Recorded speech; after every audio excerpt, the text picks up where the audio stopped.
Hello, everybody. My name's Marcus, and even though I was thrown out when I was a baby, eventually I became a millionaire. You see, my life started at the lowest point possible. Shortly after giving birth, my mother abandoned me, left me in a dumpster. My life could have ended then and there, but the universe had other plans for me. Big ones. I was crying there, all alone in the cold, when good people found me. After only 2 days, I was adopted. I always remember this story, as I feel like I got a second chance in life. From a young age, I was interested in inventing all these different things. I remember when I was 9, my father brought home this old computer. I'd never seen anything like it. It wasn't working, and it looked enormous, but I made it my goal to fix it. I sat in my room for hours, trying different things that I've read in books, and I finally did it.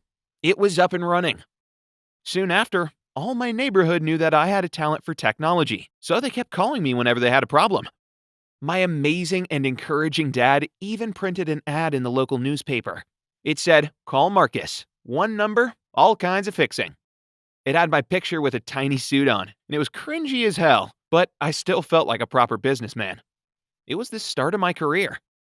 But after only a month, my family started tearing apart. My father started acting strange. It was the little things at first. He'd doze off in the middle of the conversation like he had something else on his mind. But it started getting worse. He started disappearing in the middle of the day, leaving his phone at home. He'd come back in the middle of the night and wouldn't be able to explain himself. I couldn't believe that this amazing, caring man that took care of me could be so secretive. What could he be hiding? My mom was getting crazy.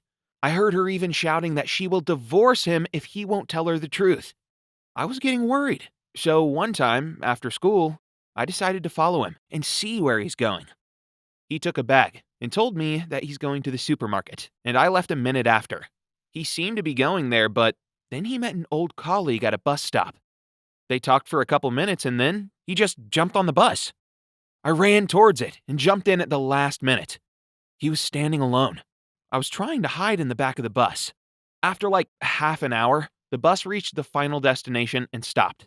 The driver asked for all the passengers to leave. It was in the middle of nowhere. There was a forest nearby and a couple of houses, but that's it. He sat down on the bench, clenched the shopping bag in his hands, and started crying. I kept thinking, what's happening? Why is he here? I couldn't wait any longer.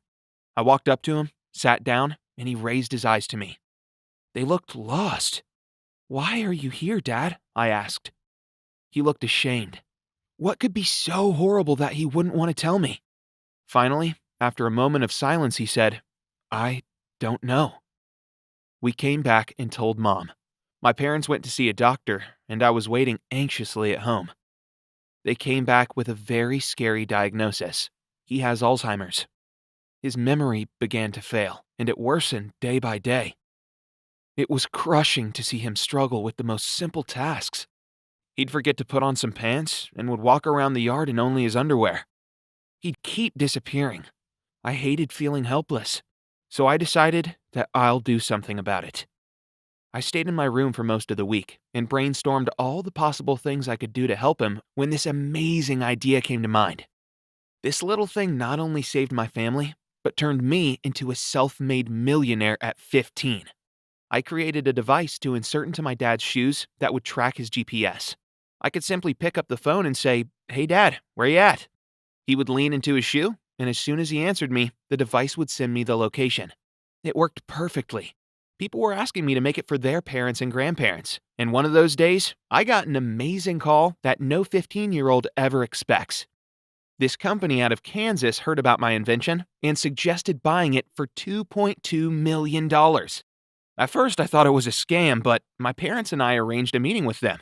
And here I was, a 15-year-old country boy born in a dumpster, now a successful millionaire. At first, I had no idea what to do with the money. I wasn't that interested in luxury, but I really liked innovation and helping people, so I used my money to start my own company. We created an amazing anti-texting and driving software. A cell phone with a built-in wireless blood glucose meter for people with diabetes. My company's now worth $62 million. But for me, it was never about the money. I believe in turning caring into action.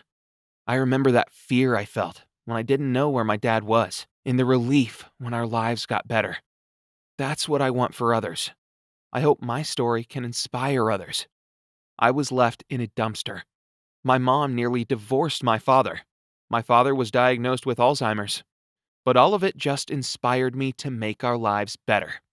Make yours better, too.